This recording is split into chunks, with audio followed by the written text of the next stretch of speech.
പട്ടപ്പകൽ ട്രെയിനിൽ പെൺകുട്ടിയെ അപമാനിക്കാൻ ശ്രമിച്ച ലഹരിക്കടിമയായ യുവാവ്. കണ്ടുനിന്നിട്ടും യുവാക്കൾ പോലും മിണ്ടാതെ നിന്നപ്പോൾ ഇടപെട്ട യുവതി.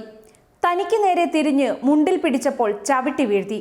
അപ്പോഴും മിണ്ടാതിരുന്ന പുരുഷ കേസരികൾ യുവാവിനുമേൽ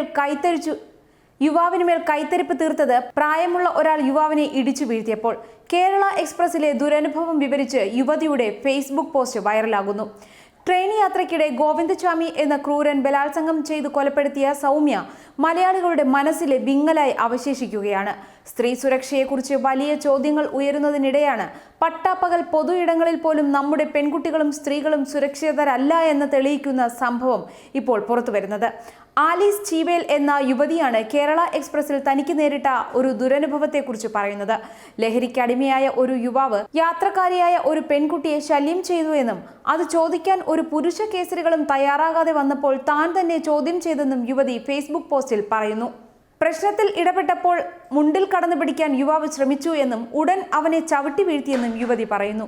ഇതൊക്കെ കണ്ടുകൊണ്ടു നിന്ന ചെറുപ്പക്കാരുൾപ്പെടെ ഒരക്ഷരം മിണ്ടിയില്ല എന്നും ഒടുവിൽ പ്രായമുള്ള ഒരാൾ അവനെ ഇടിച്ചു വീഴ്ത്തിയ ശേഷമാണ് ആണുങ്ങൾ കൈത്തരിപ്പ് തീർക്കാൻ എത്തിയതെന്നും പോസ്റ്റിൽ പറയുന്നു.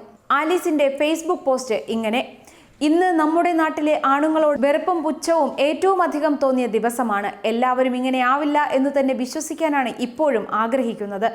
ഇന്ന് തൃശ്ശൂർക്കുള്ള യാത്രയിൽ കേരള എക്സ്പ്രസ് ട്രെയിനിൽ അപ്പർ ബർത്തിൽ കിടക്കുകയായിരുന്നു ഞാൻ. താഴെ എന്തോ ഒച്ച കേട്ട് നോക്കിയപ്പോൾ ഒരുത്തൻ ഒരു പെൺകുട്ടിയെ ഉപദ്രവിക്കാൻ ശ്രമിക്കുന്നു. ചുറ്റും യാത്രക്കാരുണ്ട്. എന്നിട്ടും നീ എന്താടാ ചെയ്യുന്നെന്ന് ആക്രോശിച്ചപ്പോൾ എന്നെ തെറിവിളിച്ചുകൊണ്ട് അവൻ എനിക്കു നേരെ വന്നു. ഞാൻ അവൻ്റെ കരണത്തടിച്ചു.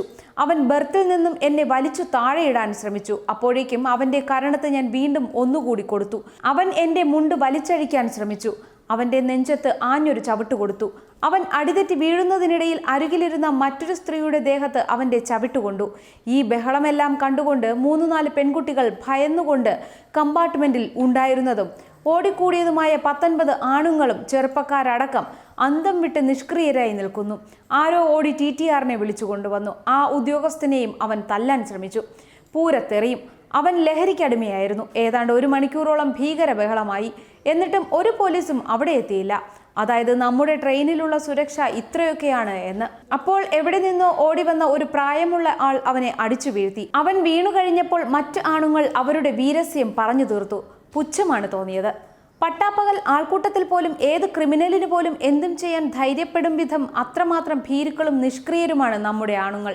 സ്വന്തം ശരീരത്തിൽ ഒരുവൻ കയറി പിടിച്ചാൽ മരവിച്ചു നിന്നു പോകുന്ന വിധം ഒതുക്കത്തിലാണ് നമ്മുടെ പെൺകുട്ടികളെ വളർത്തിയെടുക്കുന്നതും. ഇതാണ് നമ്മുടെ നാട്. ഇവിടെ സൗമ്യമാരും ജിഷമാരും നിർഭയമാരും നിറഞ്ഞുകൊണ്ടിരിക്കും. കൊല്ലപ്പെടുമ്പോൾ ഫേസ്ബുക്കിൽ രോഷം പൊട്ടിയൊഴുകും. കവലകളിൽ പ്രസംഗം ഘോരഘോരം മുഴക്കുകയും ചെയ്യുന്ന ഭീരുക്കൾ. അങ്ങനെ അല്ലാത്തവർ ചിലർ മാത്രം.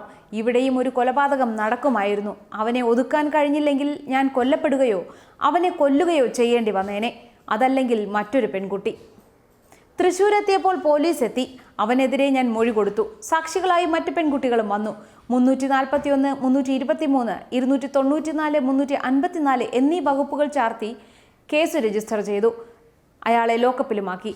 നിന്റെ മുണ്ട് ആരെങ്കിലും വലിച്ചഴിച്ചാൽ എന്തു ചെയ്യുമെന്ന് പല സുഹൃത്തുക്കളും കളിയായി എന്നോട് ചോദിച്ചിട്ടുണ്ട്. ഒരു ചുക്കുമില്ല. അടിയിൽ നീളം കുറഞ്ഞ ഒരു നിക്കർ ഇടാറുണ്ട്. അതൊക്കെ തന്നെ ധാരാളം. ഇനിയിപ്പോൾ തുണി മൊത്തം ഇവനൊക്കെ പറിച്ചാലും വിറച്ചു പോകില്ല. നാണവും മാനവും ഒന്നും ഇല്ലാത്തൊരാൾ എന്ന് സ്വയം പറയാനാണ് ഇഷ്ടം. ഇത്തരം ഊളകൾക്കൊരു തോന്നലുണ്ട്, തുണി പറിച്ചാൽ സ്ത്രീകൾ പേടിക്കുമെന്ന്. തോന്നല ഒരു പുല്ലുമില്ല.